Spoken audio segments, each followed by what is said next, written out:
This is a shout out to Eddy Family Farms from Butler Family Farms. Hey Brandon, I saw your video the other day where you were unloading your totes, and I just wanted to give you an idea of how we use ours. Robert will come along. We've drained these. These had fertilizer in it, liquid fertilizer. We got them from our neighbor across the road who has tons of them because he's a huge row crop farmer, so he's got lots of these and they're available to us. But what Robert does is he cuts out this top and in line with this frame here, because then we flip it over and cut a entryway on one side.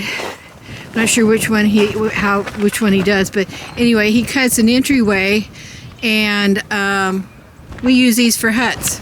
I've also got some of these, and I'll show this at the end of the video when I go back to the house, that we cut the tops off here, and we are making them tree planters, because leaving them with the pallet part on the bottom, we can move them with our tractor.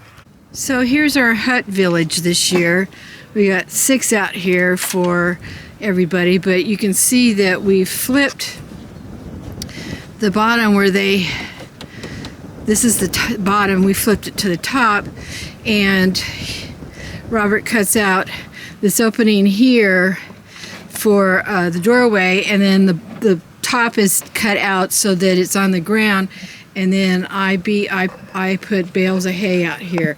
I need to get some more out here. This particular one has a pallet for the bottom, so its framing is different, and so he was able to cut this opening and still have some on the side. He tries to leave some on the side, like this one's got a metal top, so it's like that first one. It's not as wide open in the doorway. This gives it leaving it like this gives it a little bit more stability.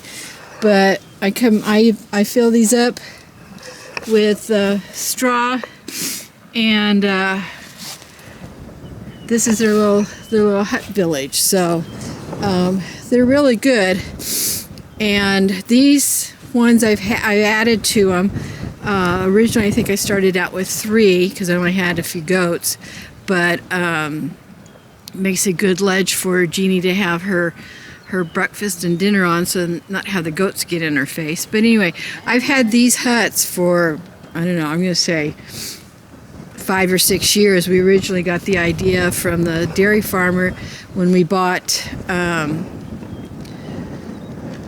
first bottle calf, and that's how he had his. He would have one of these huts, and then he would have a cattle panel attached and made into a loop, so it gave it some kind of a yard and whatever.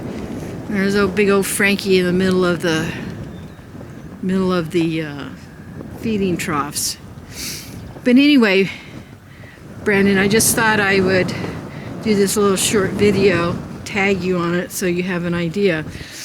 As I said earlier, these all had agriculture liquid fertilizers in there of different kinds, and there's the babies. And once Robert got them cut, we would just go in and spray them out and put a little dab of Blue Dawn dish soap in them, and then use the spray to get them up, and I would wipe them down, and then we just let them sit out in the sun and dry out where the openings are, and used them within days of getting them cleaned out and dried. I never put bleach in there. I'm not sure how. I don't know. I don't think I would put bleach in them, but somebody else has told you that, then you have to decide what's best. I suppose if they were open to where you could let the bleach dry, it gets sun dried out in it, that would work. I don't know. I don't think I would use bleach though. But I have one more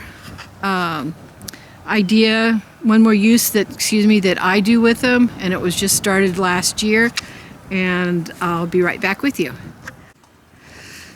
And here is another idea that you can use the totes for. We have some trees that we had out front all last year, or actually from spring. And we came up with the idea that if we had them in totes, then they would be movable. So I've got 3 others over here waiting to get finished up. I need to get some topsoil, and this rock down here needs to be redistributed amongst these other totes because it's just got a bit too much. The rock is on the bottom. We have the drain hole open over here, or actually in the front, so that when it gets watered, there won't be any standing water.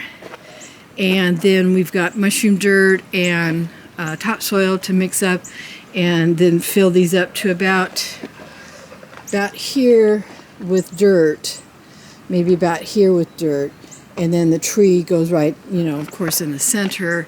And being on these pallets, or even these metal pallets, we're able to pick up the tote and move it around with our tractor and the forklift. So just a couple ideas. When I saw your post, I thought of writing in the comments, but you guys are so busy and don't always are able to get to all the comments. So I thought I'd do a little short video and tag you, and hopefully you'll see this. Good luck with your totes, Eddy Family Farm. Thanks for watching.